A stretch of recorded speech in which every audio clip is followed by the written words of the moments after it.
الولد اللي وقع دوت شايف جاله كسر في الفقره الرابعه والخامسه. ياه. رقبته هيتعمل له عمليه حالا، ومستشار مرتضى منصور اصدر قرار ان هو يتحمل نادي الزمالك.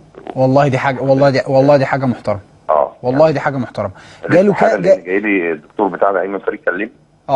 وهو في مستشفى الدفاع الجوي.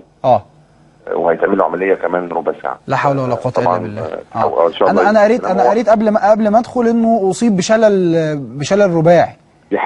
دي حقيقه. لا حول ولا قوه الا بالله. لا حول ولا قوه الا بالله. طبعا دي اصابه صعبه.